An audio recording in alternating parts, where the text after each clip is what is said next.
നമ്മളിപ്പോൾ നല്ലവണ്ണം പഠിക്കുന്നവരാണ്, നമ്മൾ പ്രാർത്ഥിക്കുകയും ചെയ്യുന്നത്, അങ്ങനെയാണ്. പക്ഷേ എന്താ പ്രശ്നം വെച്ച് കഴിഞ്ഞാൽ, ദൈവാനുഗ്രഹം വർക്കൗട്ട് ചെയ്യണമെങ്കിൽ ഒരു ഒരു ഫോർമുലയാണ്. അതെന്താണ്? Not by merit but by grace. അത് എഫെസ്യസ് 2:8 നിങ്ങളുടെ യോഗ്യത കൊണ്ടല്ല, കർത്താവിൻ്റെ കൃപ കൊണ്ടാണ്. എപ്പോഴും നമ്മൾ ശ്രദ്ധിക്കേണ്ടത്, അപ്പോൾ പലപ്പോഴും പല കാര്യങ്ങളും നിങ്ങൾ ഇപ്പോൾ നിങ്ങൾ 10ാം ക്ലാസ്സിലോ അല്ലെങ്കിൽ കോളേജിലോ പഠിക്കുന്നു. അപ്പോൾ നിങ്ങളെ കാണുമ്പോൾ പറയാം, നിങ്ങൾ പഠിച്ചു വാ, മാം പഠിച്ചു വാ.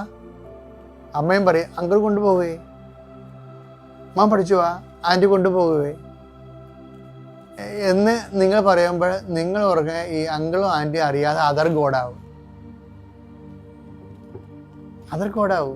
അപ്പം നിങ്ങൾ അവരോട്, ഇപ്പം അങ്കിളും ആൻറ്റിയും വിരുന്നിന് വല്ല ഫോറിൻ രാജ്യങ്ങളിലൊക്കെ വീട്ടിൽ വിരുന്ന് വരുമ്പോൾ ചിലപ്പോൾ അന്ന് കുടുംബ പ്രാർത്ഥന പോലും ഉണ്ടാകത്തില്ല. അവരെ സന്തോഷിപ്പിക്കാൻ വേണ്ടി നിങ്ങളെ പാചകവിധികളും കുഞ്ഞുങ്ങളെ കൊണ്ടുപോകേണ്ടവരല്ലേ, പോയി രക്ഷപ്പെടുത്തേണ്ടവരല്ലേ എന്ന് വിചാരിച്ചുകൊണ്ട് വേണമെങ്കിൽ ഞായറാഴ്ച കുർബാനയും പോകും. ഇവരെല്ലാം നമ്മൾ അറിയാതെ ഒരു അതർ ഗോഡായിട്ട് ഡെവലപ്പ് ചെയ്ത് വരും.